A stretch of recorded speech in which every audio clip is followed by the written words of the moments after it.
We're here today to talk about real estate.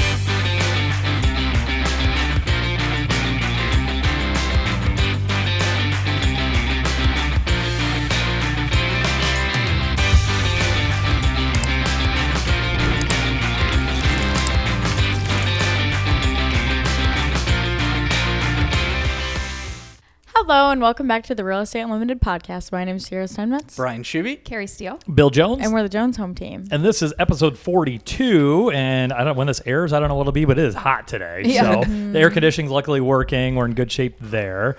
Several topics. We're not talking about what we were just talking about. So we'll have to do a pre-show recording someday. Oh my that would actually be pretty interesting. But I don't know if that's allowed. We'll leave all that tabled for now. But now Sierra's getting into reimagining traditional suburbia. We were talking about Columbus before we went on. She's like, I'm going to talk about Columbus. So am I. I just went through there and we got quite a bit to kind of cover there. Shuby is talking about FSBOs, and if you're listening to this, you should know what a FSBO is. If not, we'll tell you here shortly. Carrie, you had something, the differences between, what was it? Just which online search for the search homes. portals. Yeah, which one's the best or which one. Oh, God. We'll talk about I have an opinion. I know. Well, we'll I have talk an opinion about it. We'll too. talk Yeah, about I guess I wonder, let's see which one is the best here. So we'll get right into it. See if I can share my screen. Sierra, you were, and I had one too. Everybody talks about wanting to be a luxury agent, working with luxury clients and expensive listings, but I got a kind of a funny story. I don't know if you want to do that, especially in New York or LA. So that was, we'll see what kind of time we have left. I can't get my most recent luxury listing has turned into a cluster. So Oh, yeah. I guess it was buy side. It was still a good time. Yeah, that link right there. Okay, There we so the whole reason I even wanted to bring this up is because over the weekend we were driving to Columbus, but on the way we stopped at Alum Creek State Park Beach, which is in Delaware, like outside of Delaware, whatever. And we were driving, and all of a sudden, just in the middle of this road where there wasn't much on either side, we'd see a sign for a brewery, and it looked very cute out front, whatever. And then we realized there's a whole apartment building behind it, and then there's also a grocery store and like a gym and everything, like just this little narrow community that was just one long road is all it was. And I just thought it was super interesting because it looked super high end. And when I was thinking about a pod topic today, I kind of got into about how post-pandemic living trends are kind of changing the way that younger generations are starting to live. I like how you looked at me when you said younger generation. Thank you. She looks at both of us, let's be honest. That was like kind of on the end there. You could see it pretty well. It looked super cute, pretty high end, and it looked like just a small community, basically like all of the major amenities you would need in a town, but in one neighborhood, which I thought was really pretty cool. interesting. And I'm sure this isn't the only one, but I thought it was just interesting because it's kind of like straying from commute heavy living, which I feel like we had a lot of before the pandemic, when now there's a lot of hybrid and remote work and whatnot.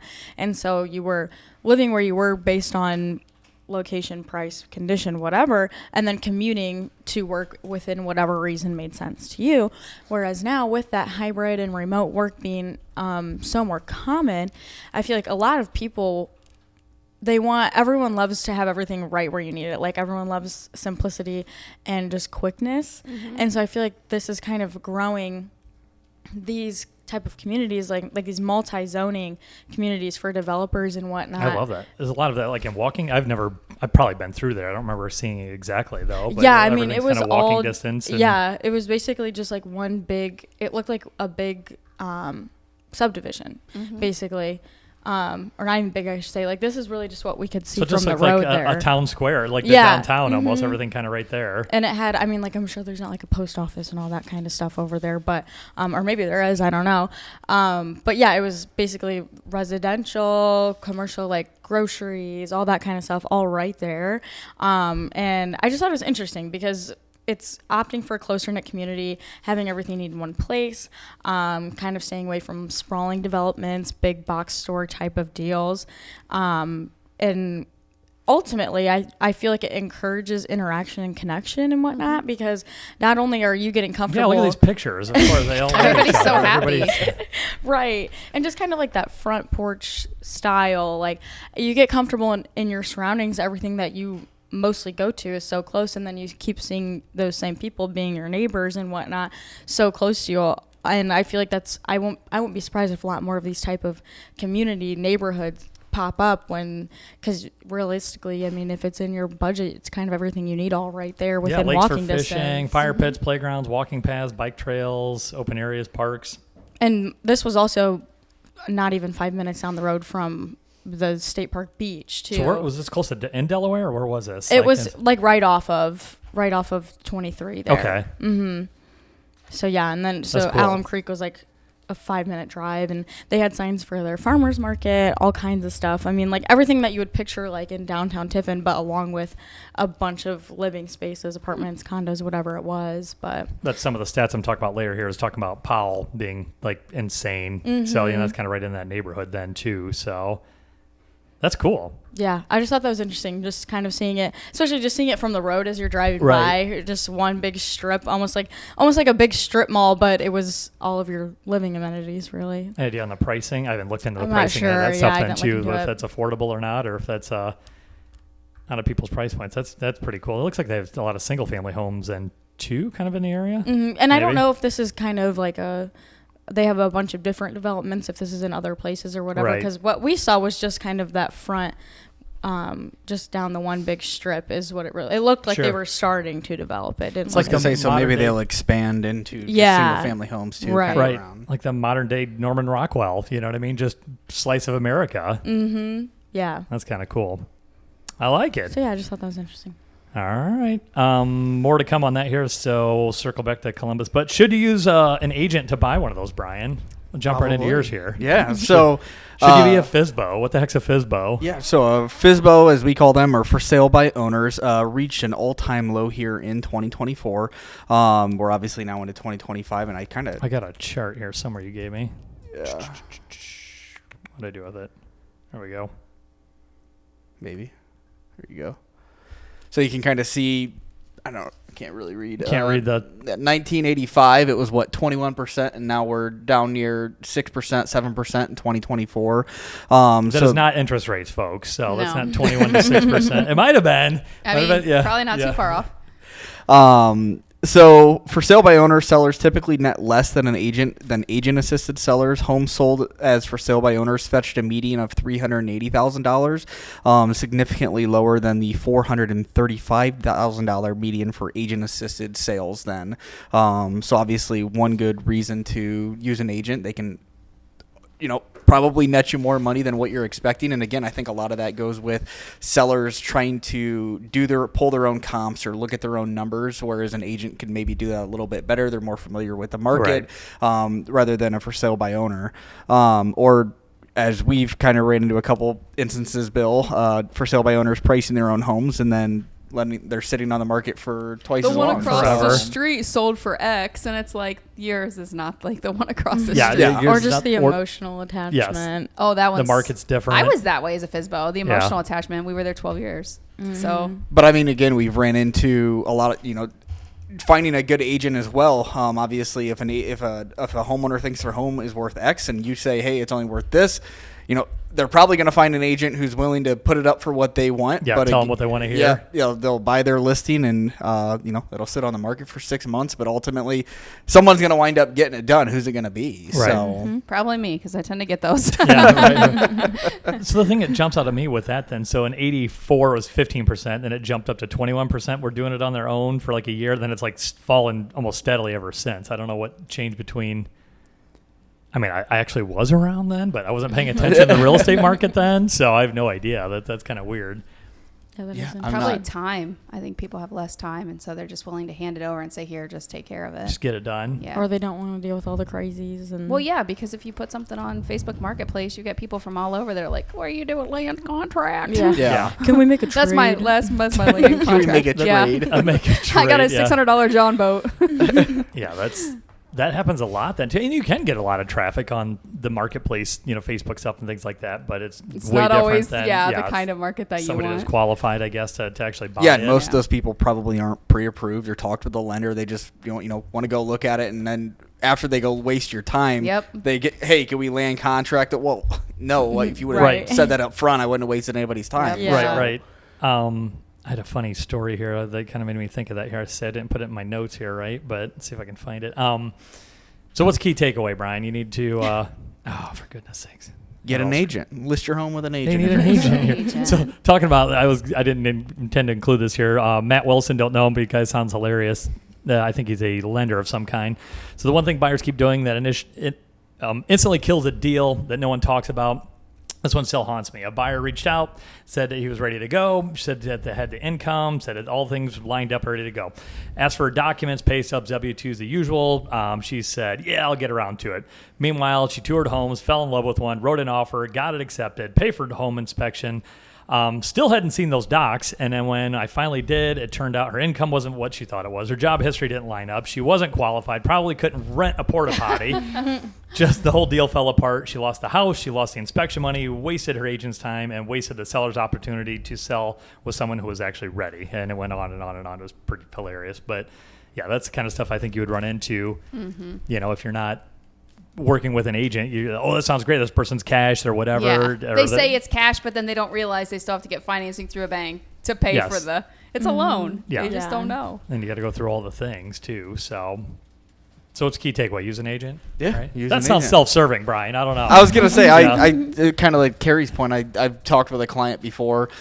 He's like, hey, we're going to be buying with cash. Well, come to find out, after he kept saying cash, he meant like cash from a bank. From a bank, yeah. And it's just like, okay, well, that's not the same as cash or what you're talking about. So I'm like, and then I tell him, like, well, I'm not going to give away all my secrets. Right. Well, I've heard the same thing, cash then too. I'm cash. Well, they're using the cash from selling their home to buy the home, which is technically cash, but cash is cash. You can go. Cash. Yeah, that's you. Your offer is now contingent upon you selling your home to use that cash. That's is your cash liquid or not liquid? And not a briefcase full of mattress money either. Yeah. Well, if it is, that's fine. I was going to say, as long as there's no bank involved. Are they going to send you a snapshot of that so you know that? Right. That it's actually there. So. All right, cool. Well, I'll circle back into the Columbus housing market. So I got a email from the Columbus MLS talking about Columbus area, and I actually just drove through there. Sierra was talking about it, so I figured I'd kind of dive into that. So there's tons of numbers here. I won't bore you with all of that, even though I love the numbers. Doesn't, translate very well, just me rattling off a bunch of percentages and numbers necessarily. But so they did the Columbus area, different sections of Columbus, and then the entire MLS Columbus market then, which is most of central Ohio for the most part. Reason reference is because I think probably the hottest markets in Ohio are Columbus for sure, and then Cleveland and Cincinnati kind of following suit behind that. But Columbus for sure takes the cake. Mm-hmm. They got into right where you were talking, Sierra. It was Powell. So first, I guess going into the entire MLS, this is Columbus. Closed sales, and this is kind of going against what you see in the headlines. You see all kind of stuff in the headlines. Sounds scary. Market, inventory's up. The world's falling apart. But across the entire MLS, closed sales came in, this is just Columbus, 2,835. That's for a month. So they've sold 2,000 properties, down 0.1%. So technically, our sales down, yes, 0.1%. That's not a ton, but the headlines a lot of times read that way. Homes in contract are up 0.4%. Average home sale price is up 0.7%. So even with them being down, the price is still creeping up. So we're at $388,000 in the Columbus market is the average price. Median price $335,000, again up 1.7%. Price per square foot, where are we here? Like 170, 60, kind of seems like a lot of times. Price per square, something around there. But there's 211, again, going up from there. The biggest one was going into Powell, which is right close to where you were at. Where'd that go here? I'll come back to that here. So then the homes in general taking longer to sell. So again, it's up. It was 48% So again, if you just read the headlines, time on market up 48%, but it's days on market 28 days from 22. So you're a week longer, but it sounds, like a huge percentage up, but it really doesn't even move that much. Sellers are getting 98.6% of the original list price, but that was down from like 99.3. So not a huge shift either way. And that's where you see some of these headlines. I get them in my email all the time where the market's up or inventory's way up or prices are crashing crashing 0.1% isn't much of a terrible crash, I don't think. So Powell especially, where was that here? I lost it. I got too many notes here. I don't know what the heck I did with it here. But they were up. Actually, I can probably just look right here. Do you see it there? They were up 35.5%. Which that was all not that long ago. Like when I was a kid, that was farm ground. There was like nothing there. Mm-hmm. Now there's homes where most homes are selling for over $1 million in Powell for, average price of $742,000, which is wild. Insanity. I don't know, little Ohio. Who'd have thunk it? Well, Sierra and I were talking. We just need to move to Columbus and we can be selling them $1 million houses, right? That's just that easy. You won't need to do 30-some transactions. Right. Not sell our $10 houses here, maybe. Not so much then. Think about how much experience we're gaining, though. Right. I'm tired of tired of experience. Too much experience then. So, but that was fun to play with, and it kind of gives you a bigger snapshot of the entire major metro Columbus area, these specific little markets. And with Intel and Amazon and things going in there, I think it's just going to get crazier. I just do. I mean, I think the prices are going to go nuts. And it's going to push some of the people that can't afford to live there out farther. And we're seeing that in like Marion and Bucyrus, where there's like growing, it's like moving and shifting, where people are kind of going farther and farther out from Columbus. Mm-hmm. Yeah, to get housing. And it seems like a lot of those are kind of bedroom I don't know if the one you were talking about, Sierra, is one of those where people are working in Columbus, but they're making a 15-20 minute commute into there. Because I think the prices in some of the downtown areas are almost even worse. So the market's definitely it's shifted. I don't know, what do you guys think? I mean, I think here the market's still weird. The key takeaway there was then too, inventory is up, but is getting buyers more opportunity, more things to actually look at. But the right home still is competitive. It's not, even in Columbus market, they're not getting 20, 30 offers, but a lot of them are getting 10 offers still. So I don't know. It's weird. I don't know what the right answer is to people then too. Everybody's still waiting for the market to crash. We talk about that all the time, but nothing is adding up to put us there. Yeah. So, all right. Well, again, I could sort of rattle numbers off here all day then too. But yeah, it sounds like I wanted to look at one of the major metros, in Ohio, and that's not too far. It's an hour and a half away from us in some instances then too. We do get down in that market, but it doesn't seem like the bottom's falling out anytime soon. So, all right. So what's the best site to look at, Carrie?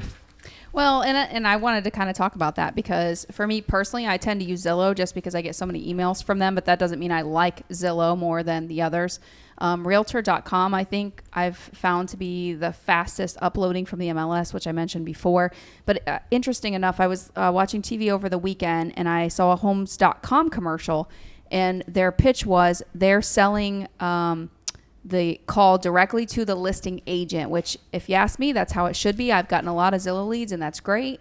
But sometimes, and especially from the consumer facing side, and we talked about this, it's so confusing, right? Because they put you in touch with an agent that's like an hour, 2 hours away from here. And then you've got somebody driving from there up here that doesn't know the market, that doesn't know the house, that doesn't know the street, and they aren't doing any good. And if they could just connect the people directly with either the agent or somebody in that area, I think it would do everybody, better justice, because then they know they have that market knowledge. That is very frustrating. 'Cause, I mean, we were doing that when we were in Virginia Beach. Same thing. We were just screwing around looking at properties, and of course ended up on Zillow. And we did. We did the old. We hit call, talked to some numbskull that didn't know anything about the market. Nothing. And I'm like, dude, you're talking to a real estate agent. I'm like, you actually know this area? Oh yeah. He's giving the old. The bench. Yeah, I know all about beach properties. I'm like, well, tell me about this one. I'm like, I'm on Sand Fiddler. What do you know about that property? He's like, I think that's the one on the beach. I'm like, no, it's not. We're one adjacent from the beach. I'm like, just get out of here. You know what I mean? Like, were you testing I know how this them? works. Yes. Were you actually testing them, or were you genuinely interested in the property? We were just curious more than we were just pulling an old lake property here. We were just more curious than obviously we're not buying a $5 million house on the ocean, but it sounded awesome. We just had some questions about it, but But yeah, this guy was acting like he knew what he was talking about. He had no idea No what he was clue. talking about. And I know who you are. I'm not going to put you on blast. When I Googled it, because I like genuinely wanted to know, I'm like, okay, what is the best one? So I just Googled like an outside facing consumer, like the best home search site depends on the individual needs, but Realtor.com and Zillow are generally considered top contenders. Realtor.com is known for its accurate, up-to-date listings directed from the MLS, and I will say that's pretty good. Zillow, sometimes when they pull it, they pull the data, but it doesn't always automatically fill in. So it might say there's a 2-car garage, but there's no garage. And that can be very misleading to somebody who's using those filters to decide like if they want the house or not. Zillow offers a vast database of properties, user-friendly features. They do that Zestimate or whatever. All right. Redfin is also a strong contender, praised for its interface and integration of the neighborhood information. So of course they're doing data scrapes too. They did a breakdown of each one, and they said Realtor.com, followed by Zillow, followed by Redfin, and then notable options, Trulia and Homes.com. So ultimately it says it just depends on what the buyer experience is, what they're looking for. Right. Because everybody's different. I've gotten some really weird, from Redfin especially. Redfin will give me either a lead or connect to somebody, and they automatically want to go to WhatsApp, and then it's some sort of weird, like down a rabbit hole. I'm looking for $1.5 million. Like, no, it's the buyer connecting to me, and they're like, oh, I'm using Redfin, but then let's go over to WhatsApp and continue our conversation. And we've already been talking for 30 minutes, and I'm like, why are we going to WhatsApp if this is working? And then it's some weird like some scam thing kind of thing. And I'm it almost sure. is. Yeah. It almost seems computer generated. I'm not knocking Redfin because I'm sure there's great features to it, but my experience in little old Tiffin, Ohio has been kind of weird with that one. But other than that, I guess I'm interested to see what the future of like buying houses with crypto and using other platforms to communicate and all that kind of stuff. It's going to come, but right. So which was the best site? Sorry. Realtor.com came up as number one. Number one then? And then Zillow. I think that consumer end, I think Realtor.com seems to be the most popular. Like if a client sends me a link, it's usually Realtor.com, but I prefer to use Zillow. Yeah, people send me more Zillow, I think, than anything else. I always get Realtor.com because not knocking on you guys, but I think that it's a little harder to read. Yeah. Like with Zillow, you can just go right through, where like Realtor, you have to like click and open everything, and then your page starts moving and whatever. I don't like it as much, but I mean, both do the same thing, but yeah. Yeah, and Homes.com, they've been trying to do, I don't have the right page up here then for that, but I mean, they've really been trying to move into the market then as well. They had a funny commercial. They had a, what was that? They did a commercial for the Super Bowl, and it was the guy from Schitt's Creek, Dan Levy or Lee. I don't think I saw that one. That was pretty funny. So because they were like legally trying to get around from saying that they're the best. And they're like, well, how do we say that we're the best without saying we're the best? Oh yeah, they're like, can we say we're the best and then jumble the words like realtor is the best.com, we're good or something right. Yeah. I vaguely remember. They had such a big buildup for that then too. Like they were like posting about that commercial. Yeah, so I do remember that. And it was just, I was expecting just something earth-shattering. It was just a little bit of a letdown. It was just cutesy. I think they probably hyped it up too much. What are they going to release? And it's just them talking about how do they say they're the best. So on that, I almost don't have the energy for this because we've talked about it so much. But yeah, Compass is now officially suing Zillow over the private listing ban. So dogging on your favorite place, womp, Zillow, they're getting smoked here by Compass. So I just ChatGPT'd asking for the bullets on this here. So Compass filed an antitrust lawsuit accusing Zillow of using monopoly power to block privately marked listings that don't follow Zillow's rules. So despite the dispute centers around Zillow's new policy banning listings that were first marketed privately, a direct hit to Compass International private listing strategy. So Zillow argues banning private listings protects consumers by ensuring all publicly marketed homes are visible across all platforms. I don't know how that makes sense, but okay. And then Compass claims it's about consumer choice and that Zillow is trying to block competition because it can't monetize private listings, which I think that's what it all goes to, is follow the money. They all want it still control just makes it sound like just like, noise. I don't is. know. So yeah, Zillow's done for, I guess, Sierra. You can't look at it anymore. Yeah, I don't think that fight's ever going to end. Can't we all just get along? No, apparently not. No, not when there's millions and billions of dollars at stake then too. So I don't know, what's your favorite site, Brian? I don't know. I flip-flop back and forth between Zillow and Realtor, but probably Right. I'm on Zillow more than anything. Oh, Trulia. I forgot about that one. Did I say Trulia? No, You but mentioned I which forgot is about just that like the one, too. little redheaded stepchild of Zillow. I was going to say, basically. isn't that So- because when we pull this estimate, like I think Trulia is always exactly the Yeah, they're same. always So the it's like a same, yeah. subcategory of that. My favorite website to look at homes is the Jones Home Team's website. So Of course you should it start is. there first. 419homsearch.com, Yeah. baby. Man, I could have totally rigged this. But no, I do find myself, I think, honestly, between both Zillow and Realtor, like that when we were just out of town just screwing around. Yeah. We just went to that. Yeah, I didn't go to Homes or Redfin or I don't even know what else, Homes.com. So, yeah, it's just we usually, Zillow and Realtor are my top two I would say, quick ones Same. there. I think you're probably right. I feel like Realtor.com, I feel like it almost has better info. Zillow's good, though, too. It pulls all the old MLS data and things, but I don't know. So, I do like if the house is sold, like if the house sold in 2023 and you're on vacation, you'd be like, whoa, that sold for that. Like you can kind of go into the sold details and Right. that's cool. All right, so you want to be a luxury listing. So you guys can probably see this. So this is the Chris list. Chris Smith, I love some of his stuff he puts out then too. So inside New York's most outrageous seller requests. Forget Lamborghini arrivals and champagne toasts. New York's top luxury agents now are full service fixers for their billionaire clients. So scrambling to land impossible reservations and hotspots at, I don't even know what these places are, Casa Tua, or on a 2-hour notice, scrubbing toilets after a $10 million co-op sale. And that sounds horrific. I don't even know what that means either. Wrangling wild toddlers in Central Park. One kid bit his sibling, the other peed his pants, recalls one harried broker.